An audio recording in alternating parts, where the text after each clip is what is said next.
Hi, welcome to the garden. It's a crisp fall morning. Oh, you could almost put a sweater on, almost. I love this time of year. Granted, it's still going to be 90 degrees later in the day, but you can feel that fall is coming with that little morning chill that we're starting to get. If you're wondering if it's too late to put in seeds for a fall garden, it's not too late.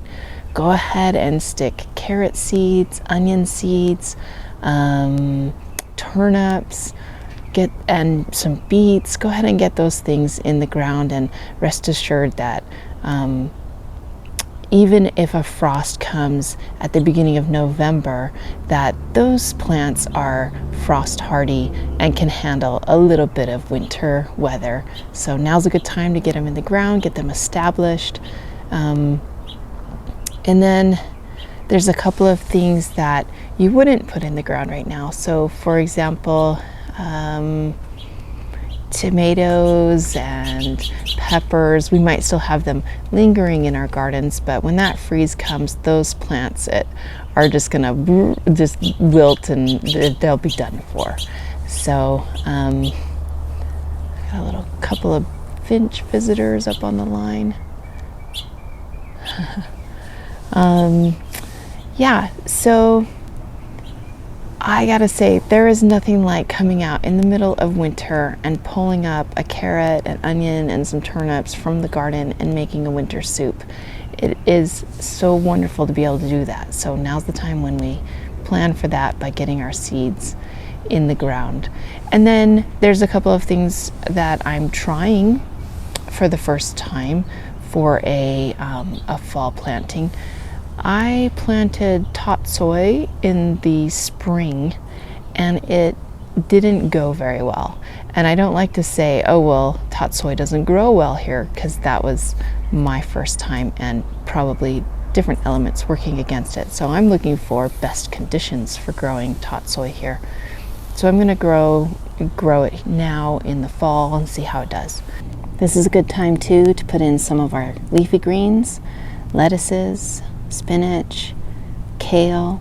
So yeah, it's a good time to be planting for the fall, and if you haven't done so already, you still have time. I wanted to give a little bit of commentary on our first frost date. So our first frost date in fall in our area is November 5th, and that date doesn't assure you a frost at that time. It's based on averages, probability, so that November 5th, there's maybe a 50-50 chance that you'll have a frost that day.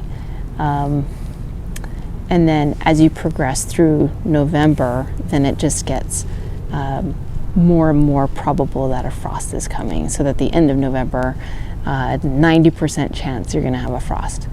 And then, of course, you can go the other direction too and say, well, in October you could have a frost. It's not likely, but you could. So we plan around the averages because that's what usually happens. So yes, a freeze can happen at another time, but that becomes an unusual circumstance. And memory makers too, for that matter. Our family talks about, remember the one time we harvested a watermelon from the garden on Thanksgiving Day. And so that's funny and fun, and because typically a watermelon vine, a melon vine, will have perished by then, and we're not getting melons around Thanksgiving. So that was one time and a fun memory.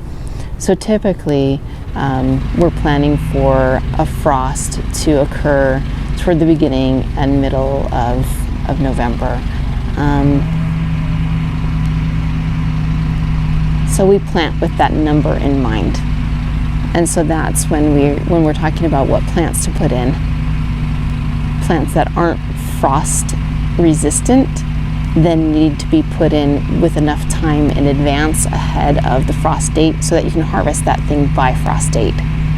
And then plants that can handle the frost, you can still kind of get those going, and then a little bit of frost comes and that's okay. That plant is still going to survive. You can't plant seeds at frost date because they won't germinate, or maybe they'll germinate and then the seedling will be so cold and shrivel up and be done. So we are establishing plants prior to the frost date.